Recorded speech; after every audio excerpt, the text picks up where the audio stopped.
ปลาทูมาให้โอ้ขอบใจขอบใจโดยขอบใจบ่ฮู้ว่าถึกปากหรือบ่เพราะว่าบ่ได้ไปตลาดนะซื้ออยู่นี่เอ้า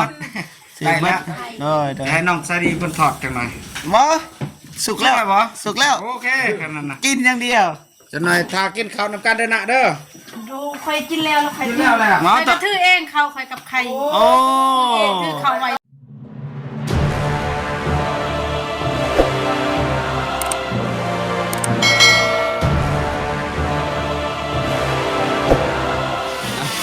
กับทักทายสบายดีและสวัสดีพ่อแม่พี่น้องเบิร์ดสู่คนเนาะทำในลาวและก็ต่างประเทศเนาะเป็นดีกันครับเข้าสู่ซองเบาเจ็บคือเก่าพี่น้องเนาะ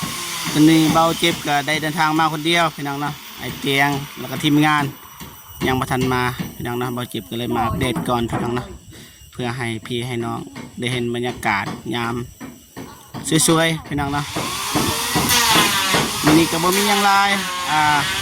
มาฝากมาตอนสั่งคือซื้อไข่ซื้อปลาทูมาให้พี่น้องนะเพราะว่าบ่เก็บก็บ่มีเงินนะก็เลยซื้อน้ำใจเล็กๆน้อยๆไปพาเพิ่นนะพี่น้องนะมีแต่ว่าไปเบิ่งไปชมนำกันเลยพี่น้องนะไปสบายดีน้องสาลีโดยสบายดีบายเจ็บโดยสบายดีทางไทยบุญและที่ที่คือว่าอยู่ในลาวและในต่างประเทศและคนที่บ้านสวัสดีสบายดีเด้อเบิร์ดที่คือเส้นยังอยู่ให้ไพ่ให้อายเพิ่นบ่โอ้เดี๋ยวไปเอาไปให้ไปเดี๋ยวอ๋อโซ่พี่น้องสบายดีเด้อเด้อรอเนาะใส่แว่นอยู่เอ้ยพูดเข้าตาเดี๋ยวคายบ่คายยังแว่นคายแว่นแม่นคายบ่บ่คายบ่ได้คายแล้วโอ้ไวเข้ามาแล้วโดยไวเนาะโดยสบายดีเด้อเด้อมาขึ้นมากินกันเด้อโดยไปขึ้นไปขึ้นน้องสาลีของเศร้านะโดยสาวนามาหาบ่โดยได้ยินเพื่อนวานมาขายอันยังไม่พ่อยแต่ว่าคิดฮอดน้องได้มาหาทางนี้โอ้คือนอนนางสาลีโดยก็เลยมาหาสวัสดีตอนนี้ไปใส่ไปทางนี้บ่โอ้นี่กล้องตายบ่เดี๋ยวโอเคไปกิน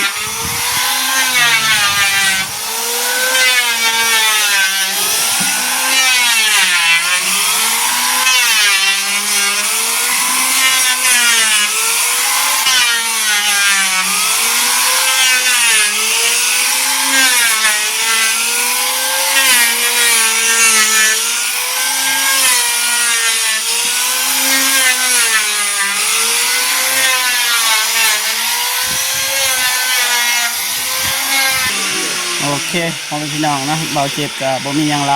นะซื้อไข่ซื้อปลาทูมาให้ไอ้สางเพิ่นโอ้โหว่าสางเพิ่นมักแล้วบ่เพราะว่าเบาเจ็บบ่ได้ไปตลาดนะไปทางบ้านน้องเลยซื้ออันนี้มาให้น้องนะไปกิน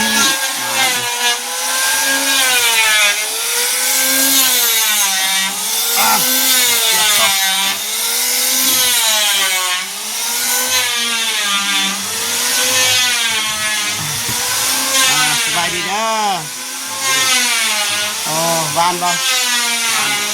ไหวเนาะไหวเมื่อวานยังโมทันมียังไหว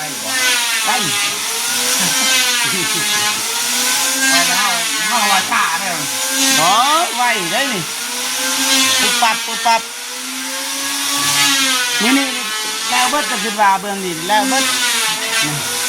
มันจะว่าถ้าไม่เจอลามากอะเรียบร้อยเลยนะจากห้อง3 ห้อง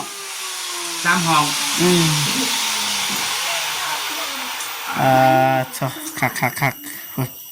ในกลัวเงื่อนน้องดื่มเนาะ โอ้ลายเท่าอยู่ ไปเผาเนาะ ลายเท่าอยู่เอ้าน้องนะสบายดีเด้อน้องเด้อน้องนะพี่น้องนะโอ้ยคนดังเนาะคนนะมาใส่นี่บ่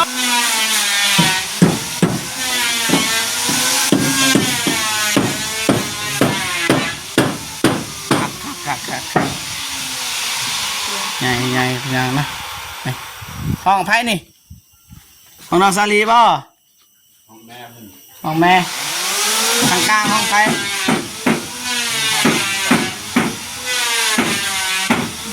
ใส่ห้องนอกไม่ใส่ห้องนอกมันพันหูเนาะ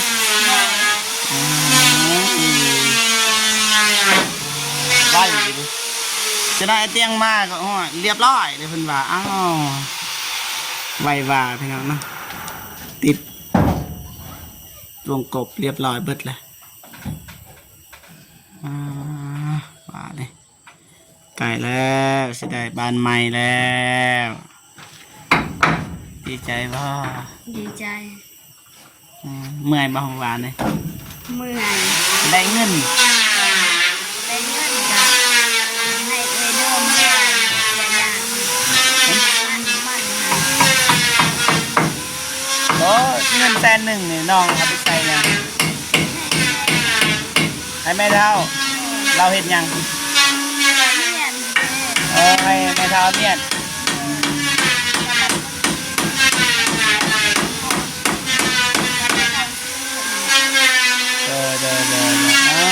โอเคบอกว่าได้ยินครับพี่น้องยังรบกวนให้พาบรรยายเอาพี่น้อง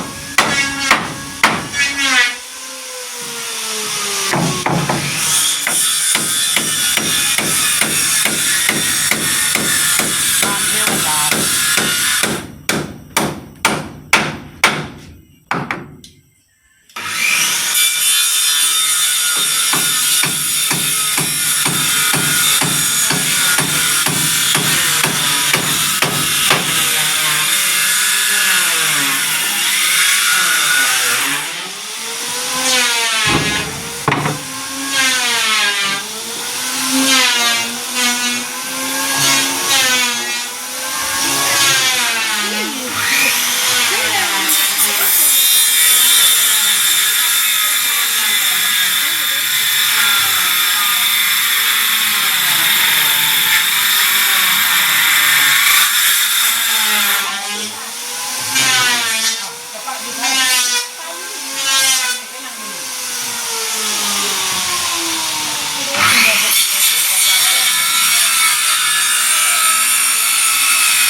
เฮ็ดยังนี่จ้า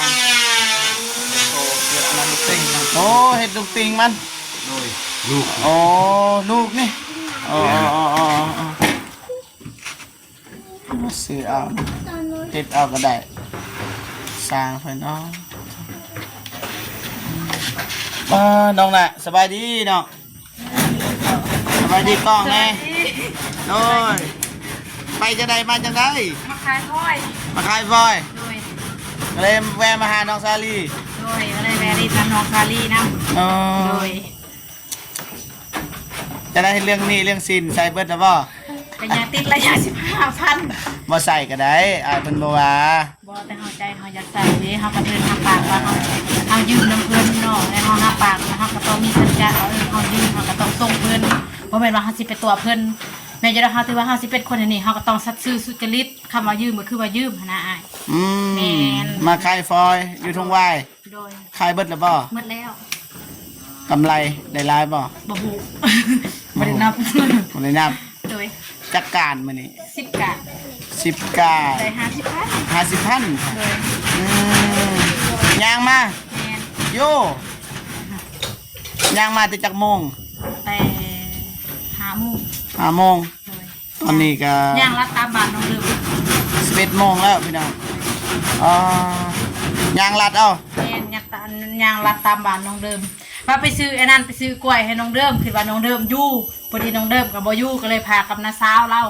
ว่าแต่นั่นเขาก็มาทางนี้เลยละทางนั้นพอดีมีผู้ใหญ่ใจดีกับพอขี่รถจักรน้ำเพื่อนพอดีเพิ่นก็มาส่งหัวนี้เลยมายานว่าไปพุ่นเดียวย านเด็กตัวตึง เด็กตัวตึง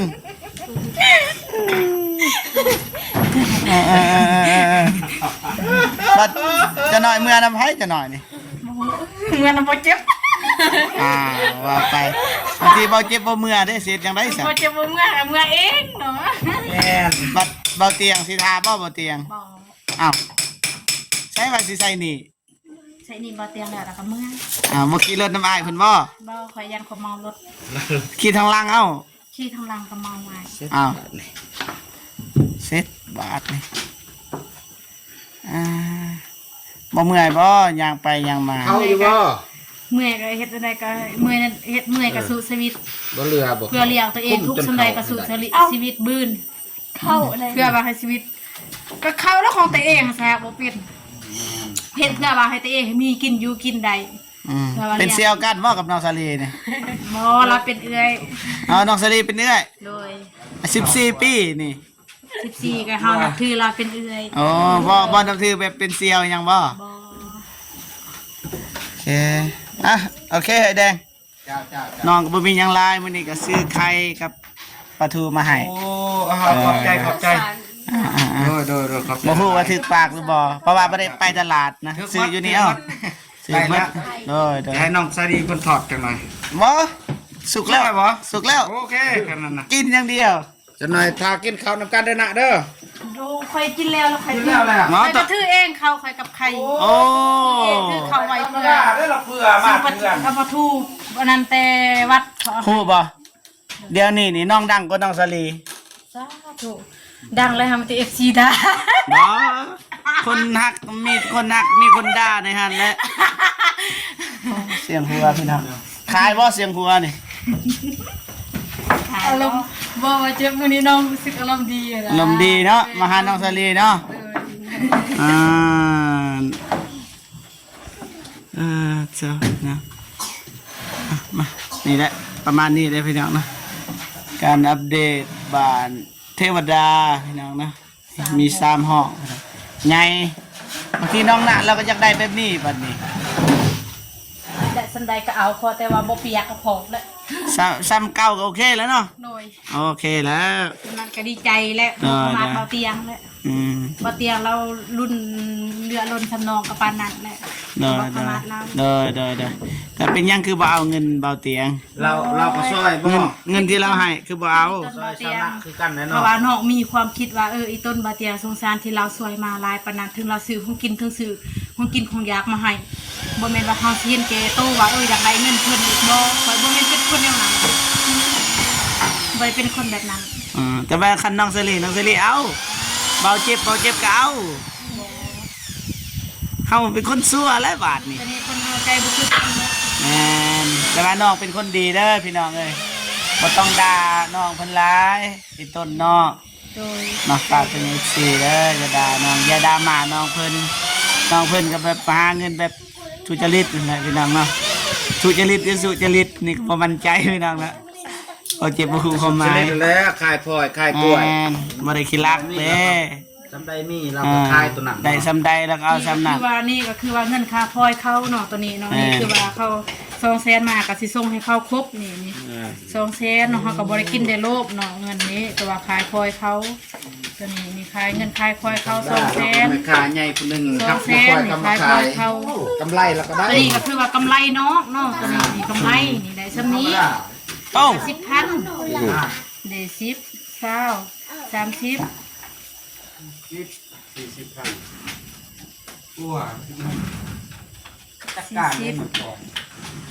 โอ้ยากอยู่เนาะนำเงินก็ได้ นี่แต่ใบน้อยเบิ่งติ หลายแสนอยู่ กลัวเลยค่ะ60 นี่หยังว่าสมมุติสิกว่าว่ะนี่แต่การ25มื้อได้จังสิได้60พุ่น เอาเขาก็แถม บ่เด้ เออ อก็นั่นคือความบ่ ไอ้ จริงเด้อ เอ้าน้องนาบ่กล้าเอาได้อบัดนี้เสร็จจังไดบัดนี้มันเหลือ เงินอยู่กระทงเข้าเพิ่นดอกกลัวกระตื้มเงินกระทงเจ้ากลัว เงินเรือ เป็นเงินจับ จัดการ ว่านั่นเงินคอยบ่ได้เลือกเพราะกี่เพราะใส่นี่บ่เตี้ยกับ13,000แสน15อย่าง15,000 ตัวนี้กำไรเพราะว่าได้50กว่า50 รู้ว่า50ปานนี้ คือว่ามีบ่คนเอาเงินให้แบบบ่จืด เฮ็ดได้บาดนี่เงินเรือพี่น้อง เรื่องกันจะได้มันเข้านี่ไอ้บนก้อนนี่แบ่งเข้าซะลายยักษ์สูยักษ์สูต้มมันเรือดิเอาให้คนโลดเอา ห้าน บ่กินนี่คือเส้นนี่บ่เที่ยงเลย โอ้ยเราได้เงินลายเด้อนี่นะ คนมันได้เก็บไว้ซื้อโทรศัพท์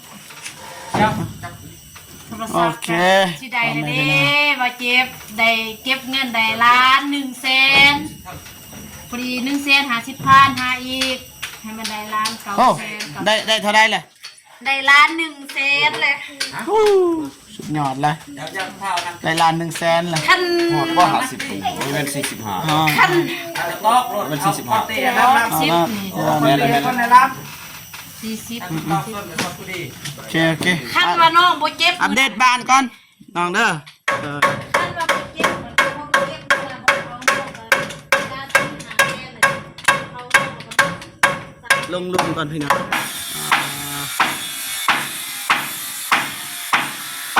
อีกบ่ดนพี่น้องเนาะบ่ดนอีกบ่ดนอีกไม่นานเกินรอเดี๋ยวก็สำเร็จพี่น้องนี่มาอัปเดตซื้อๆพี่น้องนะเพราะว่างบน้ำเบาเจ็บก็บ่มีมาอัปเดตตลอดเนาะบริษัทยังมาฟรีเลยนะแต่มาเอาคิดเพราะว่ากันพี่น้องนะกายแล้วอายผลิต3ห่อตั้งวงกบเรียบร้อยเบิดมื้อนี้ก็นี่ตั้งลูกตั้งให้มันแล้วเบิดพี่น้องนะก็บางทีจะใส่วงบานประตูนะได้แล้วพี่น้อง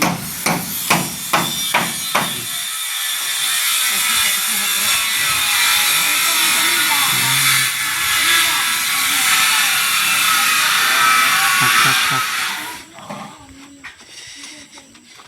ดีใจน้ำนองด้วยพี่น้องเอ้ยสาวนามาหอดนี่เซ้ยพี่น้องใกล้หลายยังมาหอดพี่น้องกิน นี่ กินนี่ว่า ทาง สับ เนี่ยเป็นลูกติงหน่อยพี่น้องรีบบ่เป็นลูกติงหน่อยพี่น้องนี่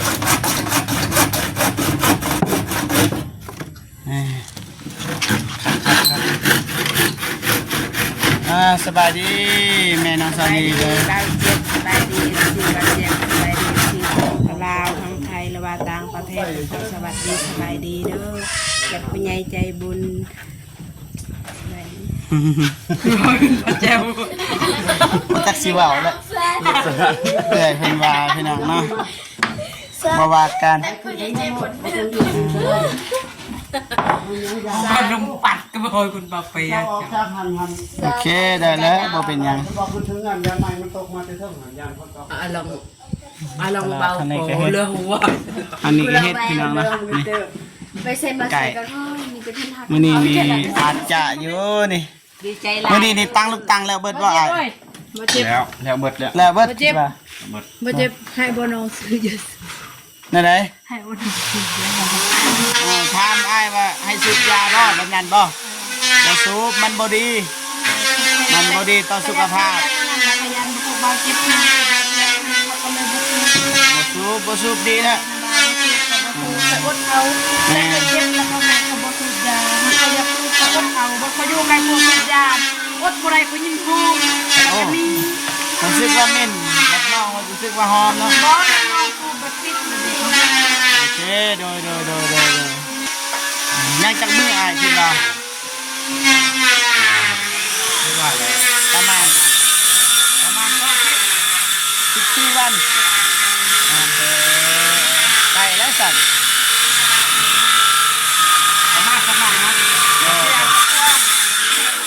ค่อยๆเฮ็ดเนาะเฮ็ดมันงามไปบอกกวนนะพี่น้อง FC เมนไลน์แล้วเราเจ็บไม่ได้กวนสร้างพี่น้องสร้างไม่ได้เฮ็ดเวียน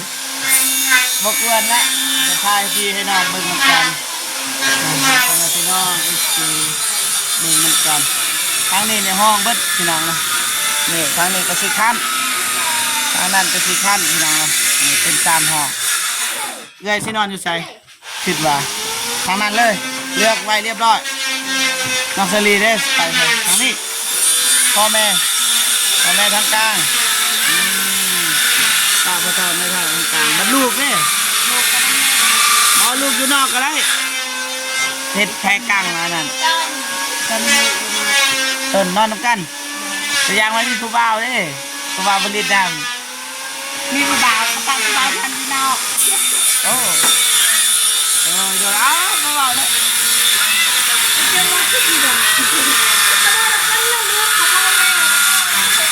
ไอ้ละตอนไหนละไม่ได้สิเมื่อ มาจนค่อยแล้ว เดี๋ยวสินอนกับน้องสลีบ่น้องน่ะ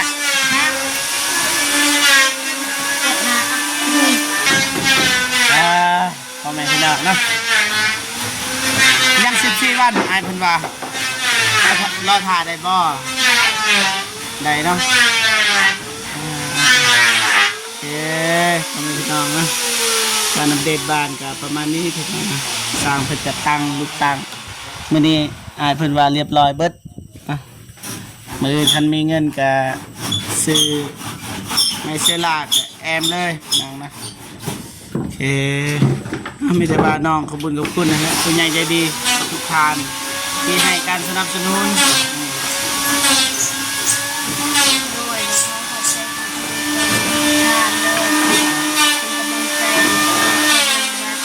มาตลอดเ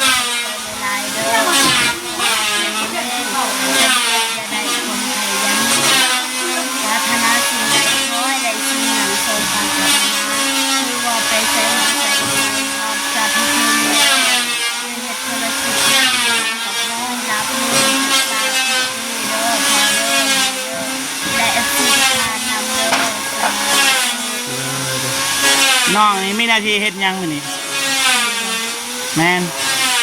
กะเฮ็ดหยังก็ได้เฮ็ดแนวกินหรือซ่า เฮ็ดแนวกินเฮ็ดอาหารวางเฮ็ดทุกอย่างเนาะนี่เจ้านายก็หาเก็บอนามัยแค่นี้แหละนี่เพิ่นก็กำลังอนามัยพี่น้องนะน้องหน้าซอยกันเด้อซอยกันอนามัยก็ได้บ่ใส่ก็เก็บไปทิ่มโอเควันนี้พี่น้องเนาะการอัปเดตบ้านเทวดาของน้องสลีกับประมาณนี้พี่น้องเนาะขอบคุณคุณใหญ่ใจดีที่ติดตามเข้ามาให้กำลังใจเบาเจ็บและก็เบิ่งคลิปเบาเจ็บตั้งจนจบและบ่คำโฆษณาละลายโอเคแต่ว่าเบาเจ็บสิจบคลิปอยู่บนนี้เลยนะพบกันคลิปหน้าเนาะว่าเบาเจ็บไปสำหรับคลิปนี้ขอกล่าวคำว่าสบายดีเด้อบ๊ายบายพี่น้อง